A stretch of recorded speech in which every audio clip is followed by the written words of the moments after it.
ഇന്ന് നമുക്ക് മത്തങ്ങ വെച്ചിട്ട് ഒരു തോരൻ അല്ലെങ്കിൽ ഉപ്പേരി ഉണ്ടാക്കാം. ഇതിൽ മസാലപ്പൊടികളൊന്നും ചേർത്തിട്ടില്ല. എൻ്റെതായിട്ടുള്ള ഒരു രീതിയിലുള്ള ഉപ്പേരിയാണ് ഇത്, തോരനാണേ. നമസ്തേ, ഞാൻ ധന്യ. ഇത് വെജ് കേരള. എല്ലാവർക്കും വെജ് കേരളയുടെ ഒരു പുതിയ വീഡിയോയിലേക്ക് സ്വാഗതം. വീഡിയോ ഇഷ്ടപ്പെട്ടാൽ ലൈക്കും കമന്റും പിന്നെ ഒരു ഹൈപ്പും കൂടെ തരാൻ മറക്കല്ലേ.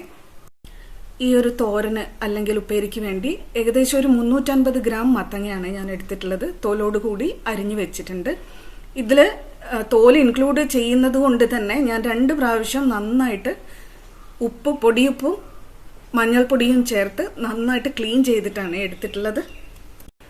ഇതുപോലെ ഏകദേശം ഒരു സിമിലർ സൈസിലാണ് ഞാൻ കട്ട് ചെയ്തിട്ടുള്ളത്. വളരെ ചെറുതാക്കി. തോലുള്ളത് കൊണ്ട് അത് പെട്ടെന്ന് വെന്തുടഞ്ഞു പോവില്ല കേട്ടോ. ഇനി നമുക്ക് കുക്കിംഗ് തുടങ്ങാം. ഞാനൊരു അടികട്ടിയുള്ള പാത്രം മീഡിയം ഫ്ലെയിമിൽ വെച്ചിട്ടുണ്ട്. അടികട്ടിയുള്ളതുകൊണ്ട് തന്നെ മത്തൻ അതിൽ പറ്റിപ്പിടിക്കില്ല കുക്ക് ചെയ്യുന്ന സമയത്ത്. ഇതിലേക്ക് ഒരു 2 ടേബിൾ സ്പൂൺ വെളിച്ചെണ്ണ ചേർത്ത് കൊടുക്കുന്നുണ്ട്. വെളിച്ചെണ്ണ ചൂടാകുമ്പോൾ ഇതിലേക്ക് നമ്മൾ ആദ്യം തന്നെ ചേർത്ത് കൊടുക്കുന്നത് കടുക് 1 ടീസ്പൂൺ, ജീരകം 1 ടീസ്പൂൺ. ഇത്രയാണ്. കടുകും ജീരകവും ഒന്ന് പൊട്ടി വരുമ്പോൾ അതിലേക്ക് 3 പച്ചമുളക്, 1 ടീസ്പൂൺ ഇഞ്ചി, 3 ടേബിൾ സ്പൂൺ ചെറിയുള്ളി അരിഞ്ഞത്, ഇത്രയും ചേർത്ത് കൊടുക്കണം.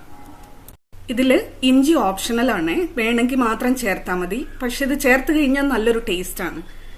ഇത്രയും ചേർത്ത് നന്നായിട്ട് വഴറ്റി കൊടുക്കാം. ചെറിയുള്ളി ഒന്ന് നന്നായിട്ട് സോഫ്റ്റ് ആകുന്നത് വരെ. അപ്പോഴേക്കും ബാക്കി എല്ലാ ഇൻഗ്രീഡിയൻസും കറക്റ്റായിട്ട് കുക്കായിക്കോളും. ഇതായിപ്പം ഉള്ളിയും മറ്റു ഇൻഗ്രീഡിയൻസും ഒക്കെ പാകമായിട്ടുണ്ട്. ഇനി ഇതിലേക്ക് നമ്മൾ ചേർക്കുന്നത് ചതച്ച മുളക് 1 ടീസ്പൂൺ, കറിവേപ്പില 1-2 തണ്ട് ചേർക്കാം, കായത്തിന്റെ പൊടി 1/2 ടീസ്പൂൺ. ഇത്രയും ചേർത്തിട്ട് നന്നായിട്ട് വഴറ്റി കൊടുക്കാം ഒരു 10-15 സെക്കൻഡ് വരെ. അതിനുശേഷം നമ്മൾ ഇതിലേക്ക് ചേർക്കുന്നത് ക്ലീൻ ചെയ്ത് കട്ട് ചെയ്ത് വെച്ച മത്തങ്ങയുടെ കഷ്ണങ്ങളാണ്. നിങ്ങളുടെ രുചിക്കനുസരിച്ചുള്ള ഉപ്പും കൂടെ ചേർത്ത് കൊടുക്കാം. ഞാനിവിടെ പൊടിയുപ്പാണ് കേട്ടോ ചേർക്കുന്നത്.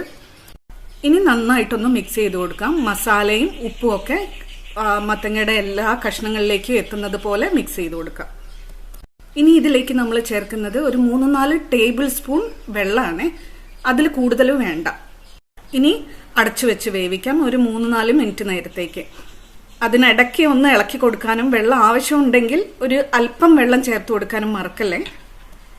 ഒരു 3.5 മിനിറ്റ് കഴിഞ്ഞ് അടപ്പ് തുറന്നിട്ടുണ്ട്. ഒന്ന് ചെറുതായിട്ട് ജെന്റിലായിട്ട് കഷ്ണങ്ങൾ ഉടയ്ക്കാതെ ഒന്ന് മിക്സ് ചെയ്ത് കൊടുക്കാം. ഇതാ കണ്ടില്ലേ, വെന്തിട്ടുണ്ട്. കഷ്ണവും വെന്തിട്ടുണ്ട്. ആ തോലിന്റെ ഭാഗത്തേക്കും നന്നായിട്ട് വെന്തിട്ടുണ്ട്. തോലിന്റെ ഭാഗത്തേക്ക് ഈ ഒരു വേവില് കിട്ടിയാൽ മാത്രമേ നമുക്ക് മൊത്തത്തിൽ ഇത് പെർഫെക്റ്റ് ആയിട്ട് എടുക്കാൻ പറ്റുള്ളൂ കേട്ടോ. ഇതിൽ കൂടുതൽ വേവിക്കാൻ നിന്ന് കഴിഞ്ഞാൽ ആകെ വെന്ത് ഉടഞ്ഞു പോകും ബാക്കിയുള്ള ഭാഗങ്ങൾ. ഇനി തീ ഒന്ന് കുറച്ച് വെച്ചിട്ട് അതിലേക്ക് ഒരു അല്പം തേങ്ങ ചേർത്ത് കൊടുക്കാം. ഒരു 1/2 കപ്പിന്റെ 1/4 ഭാഗത്തോളം മതി. നന്നായിട്ട് മിക്സ് ചെയ്ത് കൊടുക്കാം. തേങ്ങ ഇത്രയും മതി. തേങ്ങയുടെ ടേസ്റ്റ് അല്ല, മത്തന്റെ ടേസ്റ്റ് ആണ് എടുത്ത് നിൽക്കേണ്ടത്. 1 ടേബിൾ സ്പൂൺ പച്ച വെളിച്ചെണ്ണയും കൂടെ ഒഴിച്ചു കൊടുക്കാം. ഇപ്പോൾ ഇത് ലോ ഫ്ലെയിമിലാണ് ഉള്ളത്. അടച്ചു വെച്ച് 1 മിനിറ്റ് നേരം ഇങ്ങനെ തന്നെ ഇളം തീയിൽ കിടക്കട്ടെ. ആ ഫ്ലേവേഴ്സ് ഒക്കെ ഒന്ന് ബ്ലെൻഡ് ആവാൻ വേണ്ടിയിട്ടാണ് ഇത്. 1 മിനിറ്റ് കഴിഞ്ഞ് അടപ്പ് തുറക്കുമ്പോൾ ഒരു പ്രത്യേക സ്മെല്ല് വരും കേട്ടോ. മത്തങ്ങയുടെ തനതായ സ്മെല്ലും അതിന്റെ കൂടെ നമ്മൾ ബാക്കി ചേർത്തിട്ടുള്ള ഇഞ്ചി, ജീരകം, പച്ചമുളക് ഇതിന്റെയൊക്കെ സ്മെല്ലും കൂടി വരുമ്പോൾ ഭയങ്കരമായിട്ട് കൊതിപ്പിക്കും നമ്മളിത്.